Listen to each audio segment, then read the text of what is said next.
Hey guys, today I'm going to be reading this book. This is part 4.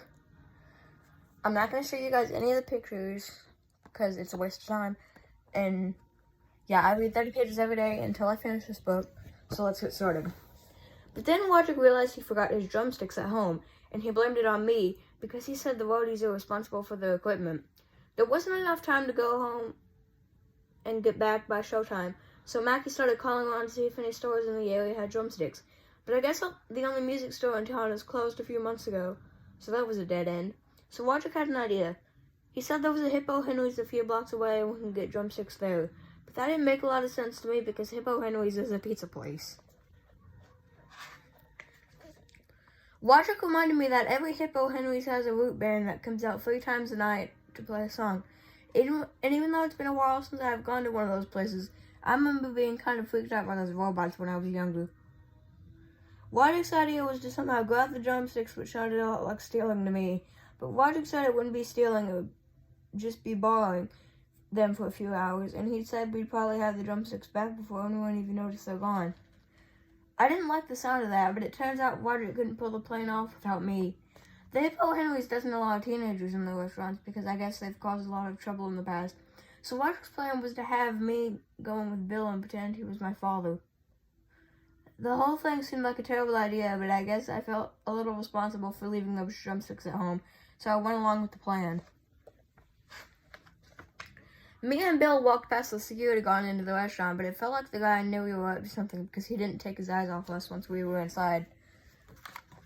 Bill somehow got tokens and did his best to act like he was really my dad when I got a good score playing whack-a-mole. Me and Bill played skee-ball and things got pretty competitive between us. And I guess we kind of got carried away because by the time we were through, Bill must have spent at least $20 on tokens.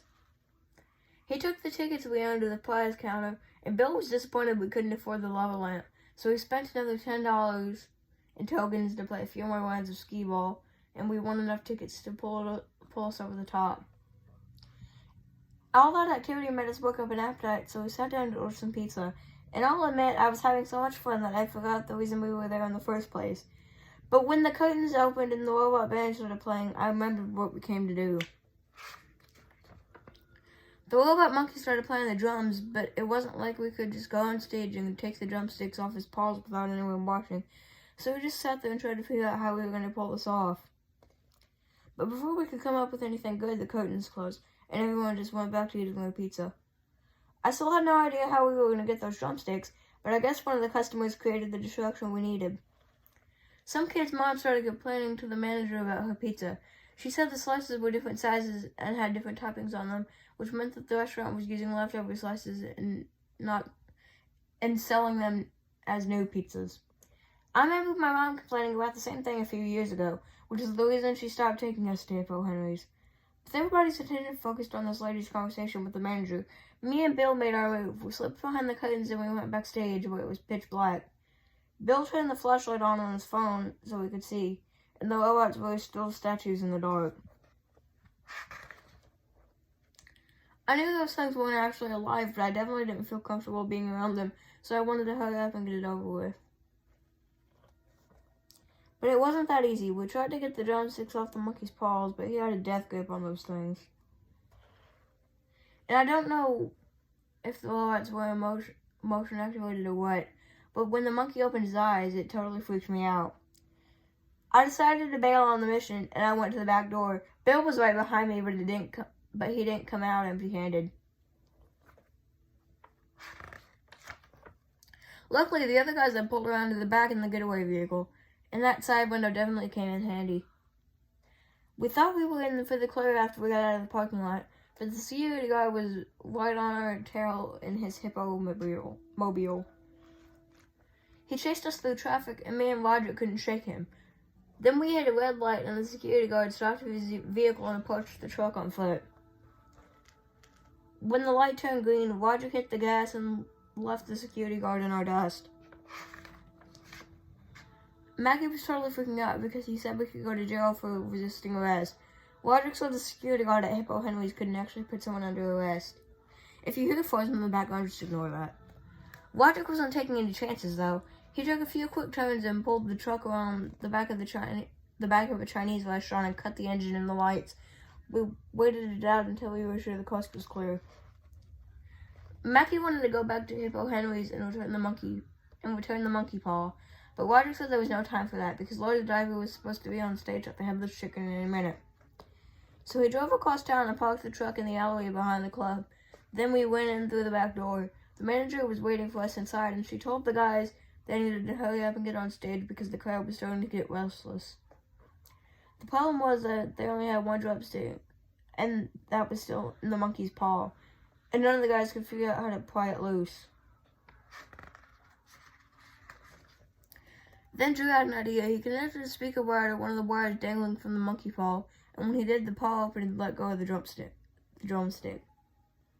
But when Drew disconnected the wires, the paw closed again, and this time it clamped shut on Mackie's leg.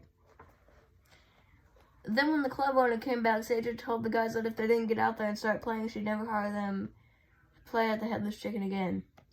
And even though Maggie was having trouble walking with a giant robot monkey paw attached to his leg, he managed to get on stage with the rest of the band.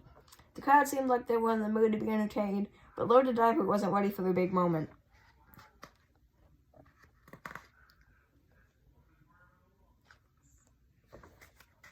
First of all, the guys all seemed pretty shook up by that car chase, so nobody was at their best. Roger was only working with one drumstick, and Mackie was more focused on the monkey paw than on his guitar playing.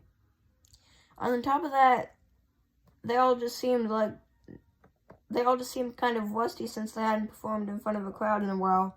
But the person who was the most out of practice was Bill. He couldn't remember any of the words to the songs, so he had to read the lyrics off his phone. And from the squinting he was doing out there, I'm guessing he might be due for reading glasses.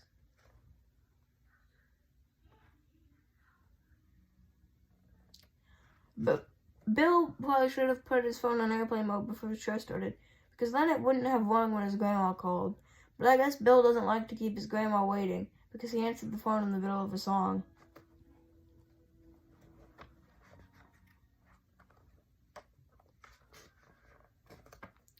The guy was starting to get annoyed, and they let the band know it by pelting them with chicken wings. But I guess I was dealing with a bigger issue. People started lining up to use the porta potty, and I couldn't do anything to stop them.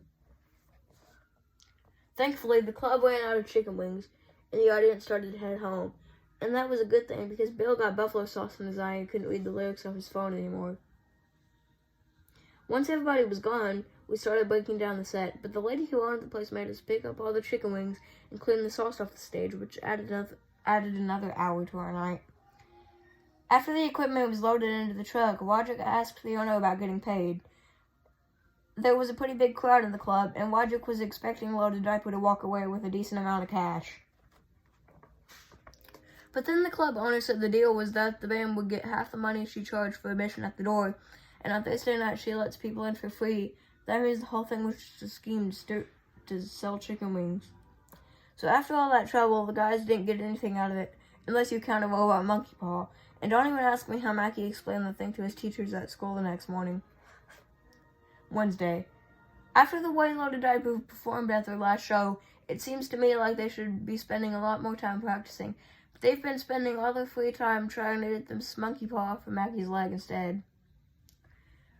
Drew said maybe they could try the thing with wires again, but Mackie said they were worried they might make the monkey paw squeeze even tighter and totally crush his leg. Mackie wanted to bring the paw back to Hippo Henry's because he thinks if he reconnects the paw with the robot monkey, it'll set him free.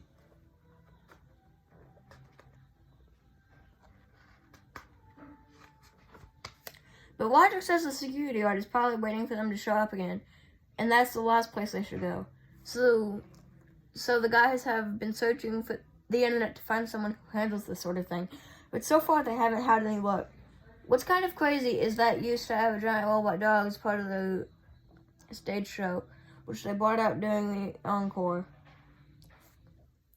The robot dog had glowing red eyes and it shot steam out of its nose. And during the band's last tour, the bass guitarist got too close in one of the giant chihuahua's nostrils and paid the price for it. The guys got curious about what happened to the guitarist, whose name is Warwick Splinter, so they looked him up to see what he's doing these days. It turns out Warwick is still kicking, and he even has a website where you can book him for private events and stuff. Sometimes he does public appearances where people can meet him, and the guys checked his calendar. They found out he was scheduled at the Legends of Yishio convention, which is this weekend. I've actually been to that convention with my dad. He's a fan of some fantasy show that used to be on TV when he was a kid. And when he found out some of the actors were going to be there signing autographs, he wanted to go and meet them. But the people who show up at these things really got into it. And I actually felt a little weird being one of the only people not wearing some kind of costume. Dad was a little disappointed that the main stars of his show weren't there.